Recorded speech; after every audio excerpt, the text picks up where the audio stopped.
फिर भी जिंदा था। मैरी बेथ चेनसॉ स्टार्ट कर रही थी जब वो दोबारा उसे आके पकड़ लेता है। मैरी बेथ अपना पूरा बाजू उसके मुंह के अंदर डालती है जिससे वो गिर जाता है चेनसॉ के ऊपर और 2 टुकड़ों में कट जाता है। और फाइनली मैथ स्वैम्प से निकल के पुलिस स्टेशन तक जाने में कामयाब हो जाती है।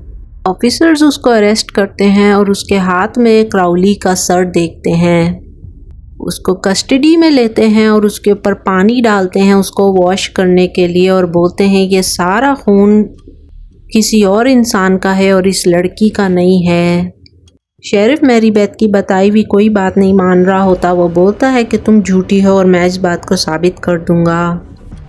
जब बाकी के पैरामेडिक्स और ऑफिसर स्वैम्प में जाते हैं तो वो वहाँ पर हर चीज़ जो मैरी बेथ ने उनको बताई थी देखते हैं। वॉमिट कर रहे होते हैं। स्वैम्प लोगों की लाशों से भरा हुआ था। ऑफिसर शेरिफ को रेडियो करते हैं और बताते हैं कि वो लड़की सब कुछ सच बोल रही है। शेरिफ की एक्स वाइफ यहाँ पर आती है और उसको बोलती है प्लीज़ मुझे ये केस कवर करने दो, क्योंकि वो मीडिया में थी और सब उसका मजाक उड़ाते हैं। पैरामेडिक्स की टीम में दोबारा एक सिमिलर शक्ल का आदमी आया था जिसका नाम था एंड्रू। बेथ जेल में सो रही होती है जब उसके पास अमेंडा आ जाती है। शेरिफ की एक्स वाइफ वो उसको बोलती है कि मेरे साथ ये सारी स्टोरी और उसकी डिटेल्स शेयर करो, मैं तुम्हारी बेल करा सकती हूँ। एंड्रू रैंडी को बताता है ये बॉडी जिसके 2 हिस्से हुए हुए सीरियसली डिफॉर्म्ड है और बहुत अजीब सारी स्किन है इसकी। इसको अंदर ले जाओ और इसको थरोली चेक करो, आखिर ये कैसी चीज़ है, ये इंसान नहीं लग रही। अमेंडा कई सालों से क्राउली के ऊपर रिसर्च कर रही थी। वो मैरी बेथ की बताई हुई सारी स्टोरी को लिख लेती है। यहाँ रात हो गई थी। क्राउली दोबारा होश में आ गया था। वो इलेक्ट्रिक का शॉक दे के रैंडी की आंखें और सर उड़ा देता है। पैरामेडिक्स की बोट से क्राउली बाहर आता है तो ऑफिसर्स उस पर फायरिंग करते हैं लेकिन उसको कोई फ़र्क नहीं पड़ता। उसको अपनी एक्स मिलती है जिससे वो ऑफिसर का फेस हाफ कर देता है और उसका दिमाग ज़मीन पे गिर जाता है। अमेंडा अपने एक्सपीरियंस से बताती है कि क्राउली कभी नहीं रुकेगा, उसको उसके डैड से मिलवाना होगा और वो ऑफिसर को बोलती है मैरी बेथ को खोल दो। शेरिफ के पास यहाँ पर स्वॉट टीम आती है जिनमें एक गंजा लीडर होता है जो अपने आप को इंट्रोड्यूस कराता है ऑफिसर हाज के नाम से, और मकेला जो अपने आप को इंट्रोड्यूस कराती है और पूछती है आखिर विक्टर क्राउली कौन है। वो स्टोरी बता रहा होता है जब सीनियर ऑफिसर उस लड़के को बोलता है बकवास बंद करो, काम करो। अमेंडा बेथ को लेके जा रही होती है उसकी अंकल की एशेज लेने। बेथ बोलती है मैं दोबारा उस स्वैम्प में नहीं जाऊंगी, लेकिन अमेंडा उसे समझाती है काम सिर्फ तुम कर सकती हो। स्वैम्प में पुलिस और स्वॉट की टीमें क्राउली के घर तक जाती हैं जहां पर सारी जगह बॉडी पार्ट्स पड़े हुए थे और दरख्तों के साथ लोगों के बॉल्स टंगे हुए थे। ऑफिसर सबको बोलता है कि बॉल्स दरख्तों के साथ टंगे होना नॉर्मल नहीं है और इस बात पे सारे आदमी इत्तेफाक करते हैं। और ज़मीन पे देखते हैं तो हर तरफ बॉडी पार्ट्स पड़े हुए थे। बॉडी पार्ट्स देख के सब वहाँ से भागने के लिए बोलते हैं लेकिन हाज सबको बोलता है कि कोई यहाँ से कहीं नहीं जाएगा, मैं जो काम करने आया हूँ उसे पूरा करूँगा।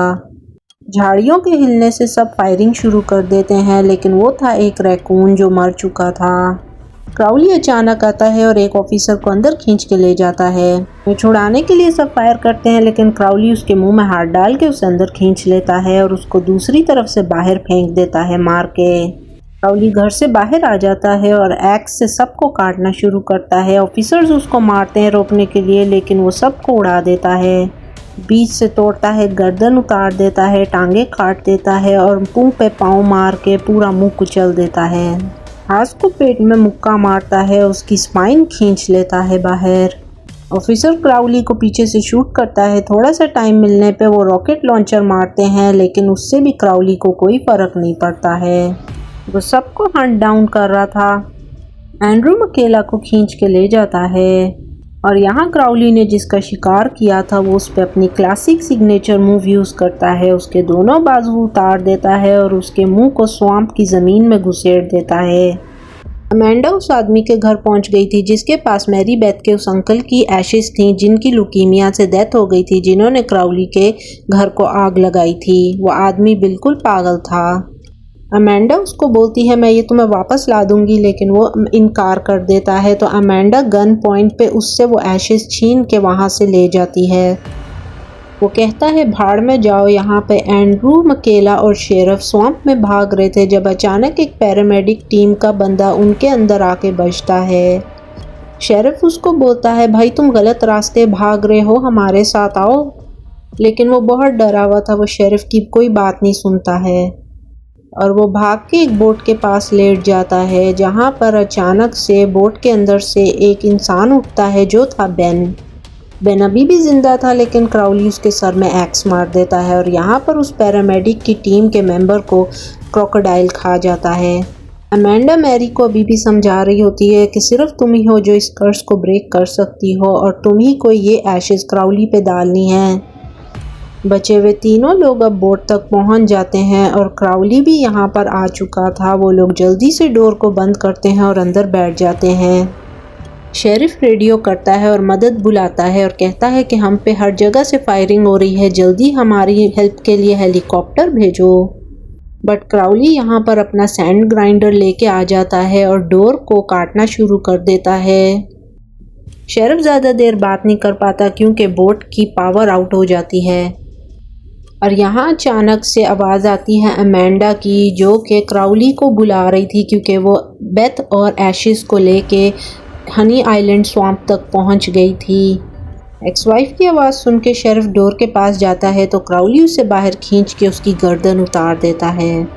मकेला शेरिफ की गन उठाने के लिए डोर के पास जाती है तो क्राउली छोटे से होल से उसको बाहर खींचता है, जिससे उसके बॉडी पार्ट्स अंदर ही गिर जाते हैं। अमेंडा बेथ को बोलती है ये काम सिर्फ तुम कर सकती हो, तुम डंस्टिन की बेटी हो, वरना क्राउली इसी तरह लोगों को मारता रहेगा। अपने आसपास देखो, क्या तुम चाहती हो इतने लोग मरे? और यहाँ आ जाता है क्राउली। वो बेथ के हाथ में एशेस देखता है और फर्स्ट टाइम बोलता है पापा।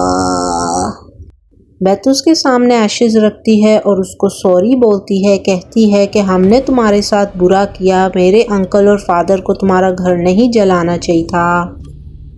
बट क्राउली फिर अटैक करता है तो ऑफिसर उसको गोलियां मार देता है। क्राउली उसे चीर देता है। अमेंडा जल्दी से एशेस को बेथ के पास फेंकती है और क्राउली उसका सर उतार के मैरी के सर के ऊपर मारता है। बेथ को उठा के दरख्त पे ऐसे टंगा देता है जैसे कपड़े टंगाते हैं सूखने के लिए। बेथ उसके सर पे वो अर्न फाड़ देती है जिससे वो मेल्ट होना शुरू हो जाता है। एशेस ऊपर गिरने के बाद क्राउली मेल्ट हो रहा होता है, लेकिन फिर भी बेथ उसको शूट कर देती है। हेलीकॉप्टर्स आ चुके होते हैं और यहाँ हम देखते हैं कि जस्टिन हेलीकॉप्टर्स के पास चला जाता है और बेथ अपनी आखिरी सांसें ले रही होती है।